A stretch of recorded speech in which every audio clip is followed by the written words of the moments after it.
Questions from myself, if that's okay. First of all, can I thank you for your opening statement, because I think you encompass an awful lot of what we discuss at this committee on a regular basis, and we hear from people with lived experience, and be something. In fact, there's nothing in there that we could disagree with. You know, obviously everything is extremely important. Coming from an educational background, I would particularly be interested in education and the EPSN Act and the move towards inclusive education. I'm just wondering, have you any role in the review that's ongoing at the moment? Like, I know they opened it to submission, so anybody could make a submission, or any organisation could make a submission, but have you a larger role in that? Because, as you say, the EPSN Act was brought in tandem with the Disability Act, and yet it's not been reviewed. This committee have called for it to be reviewed. I know lots of organisations have the Children's Committee has called for it to be reviewed. The indication we're getting so far is that it won't be, but hopefully we have a number of departments coming into our next couple of meetings, and we'll be putting that to them, and hopefully there will be a change of mind there. But when we talk about departments working in silos, I think that's a prime example, because for example, the assessment of need process, we know there's a huge backlog there, and you will have the Minister of Disability saying you don't need an assessment, or you don't need a diagnosis to get services. But then if you want to get a place in a special class or a special school, you need the diagnosis. So that's an example of maybe two departments that haven't got a joined up thinking approach to this, and it's leading to problems. And I would share your concern about, okay, there's increased investment in special education and in our schools, but it's leading to more segregation in many ways. Now, some schools are very good at, having a special school or an autism class, but part of the day is the students are integrated into mainstream, and that's working well, but not all schools are doing that. So I'm just wondering if you have a role in the EPSN Act. That very quickly, we're on the advisory group, okay. And the advisory group, as the name suggests, it's only advisory. So there is a working group, which I think is probably more the decision-making group, and we're on a kind of a wider with a lot of other stakeholders. So, and I can assure you that we have inputted that view on the need for the Disability Act to be reviewed from the first day we met, and people introduced themselves and what they were going to bring to it. That was one of the things that we said really clearly. We couldn't understand why the two pieces of legislation weren't being reviewed in tandem, even from the perspective, I think, of, because there has been, in terms of the EPSN Act, there's been huge engagement with. I think the survey's been answered by something like 12,000 people, and so there's been loads of engagement. But I think when you're engaging with families on two pieces of legislation, we're supposed to be intertwined. And even if the other one is done in 18 months' time, or it seems ineffective and probably not fair. And people, I think, because people's lives aren't like that. You don't go one day and talk about education, and one day, talk about something else. Like, your life is your life, and to kind of have to input separately, I think, isn't fair. So we definitely inputted that they should have been reviewed together. Okay, so I know the Department of Children would have been chastised, by want of a better word, from the UN on the Convention on the Rights of the Child and the lack of progress on inclusive education. So it is something that needs to be progressed. And the NCSE have prepared a document to submit to the department, but I don't think we've got a departmental response as yet. But I agree with you that we need a plan on how that's going to work. Just on the ratification of the Ashram Protocol, because that comes up a lot as well. And I know you said it's a mechanism that where all national avenues of appeal have been exhausted, then you proceed with this. But that you indicated awareness of national avenues maybe needs to be made clearer. Would it be a case, though, that, when you're talking about disabled people advocating for themselves and where their rights or needs have not been met, or whether it's parents advocating the rights of the child, that in many cases they are totally exhausted, fighting the fight from day one, and the thoughts of a long, which is often a protracted process through the WRC, even if they are aware of it, is very off-putting, and there may or may not be costs attached as well, which can be a prohibition or prohibitive as well. So I'm just wondering, is there anything can be done to make the whole process somewhat easier for people? Because none of us want to go near the courts if we can avoid it on any issue, because there's a huge backlog and it takes so long, and it's you're back and forth, and as I said, the cost. But is that an issue as well? Is the whole thought of a legal process off-putting for people who have already had to fight for everything they've got and still not got what they need. I would think that's probably very much the case in a lot of situations. I think some of the things that could be helpful there is resourcing some of the independent advocacy services to a greater extent to assist people, so that it's not all on them to fight the fight. So something like the National Advocacy Service, I know, can't get through all the complaints or all the points they would have raised during the course of a year, and there's also other advocacy bodies, for older people services out there as well. But resourcing certainly would be an issue in that regard. Yes, a legal battle is a daunting prospect for anybody, and as you say, if you're starting that already frustrated and at the end of your tether, it would be even more so. But the process to go through the UN committee and up to the optional protocol is quite torturous in and of itself. So that would just be something to be mindful of as well.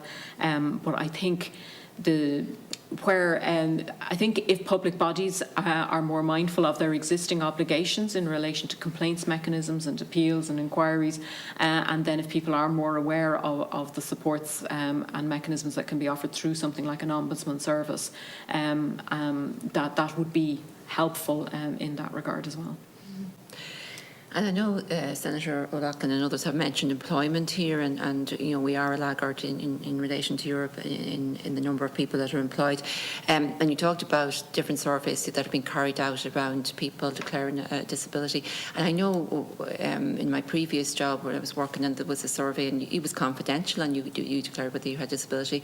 But lots of people who had disability, some physical, but especially those who had mental health conditions, were very reluctant to admit to that, because they felt that they were going to be stigmatised. So we probably don't have accurate figures reflecting the numbers. But also I visited employability recently in my area, and I mean, they do such important work in helping disabled people and autistic people and people with mental health conditions get either into or back into the workforce. But they said they're coming across an attitude with employers of, they don't want to employ people with disability. I don't know how we overcome that. There has to be a lot more awareness, or a lot more, like I suppose, of the accommodation, but of even, employing, say, autistic people. Like they have this vision that, that, I don't know, they have a misconception about autism. And I think while the awareness is improving, a lot more needs to be done. But it's just how to reach out, or is there some way? I know you said putting, targets or even certain quotas in. It's done in the public sector, but it would be much more difficult in the private sector. But I don't know, is there anything that can be done to improve?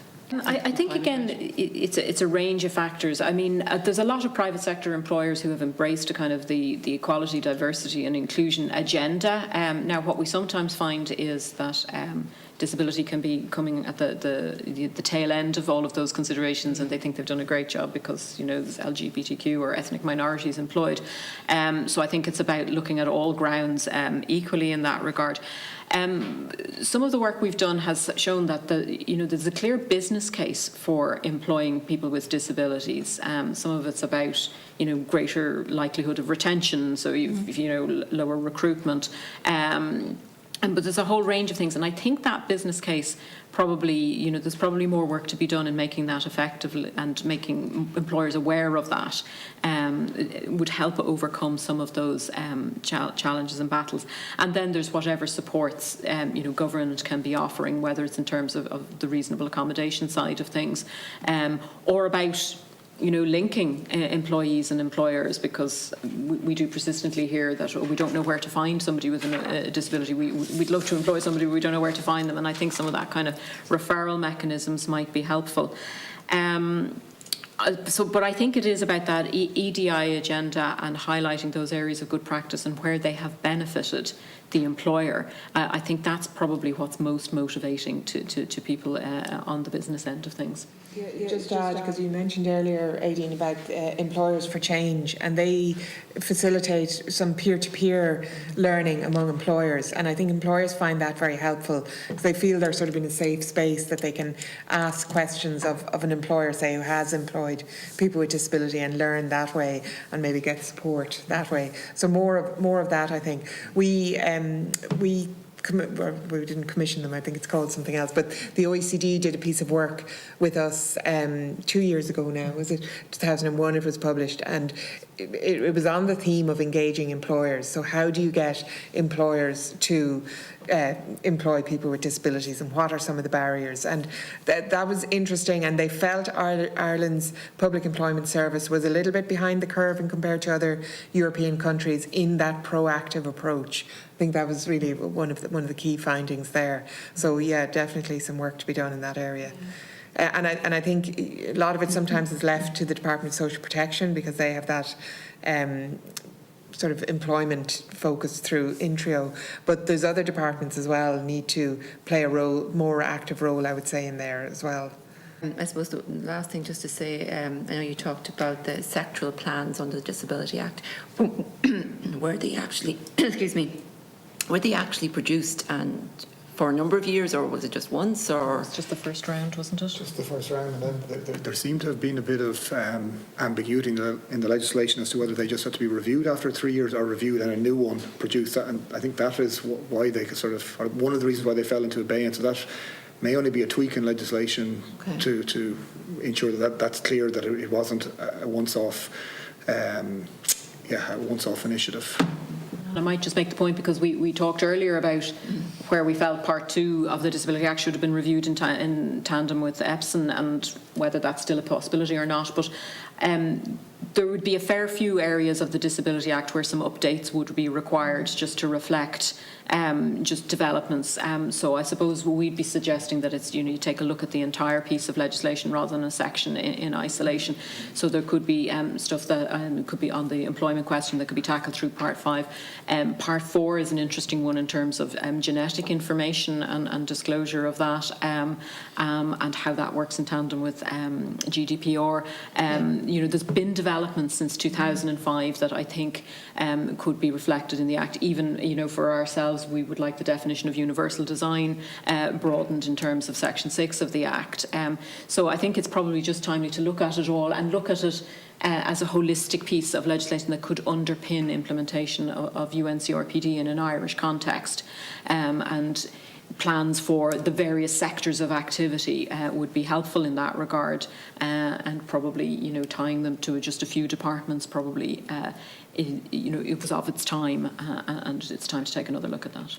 absolutely. Well, can I thank you very much for your contribution here today, and I think was very insightful contribution. So thanks again. And as I said, a number of government departments have been invited to meetings in the coming weeks on the back of this one. So we'll be putting the questions to them and the points you have made today. So thank you very much.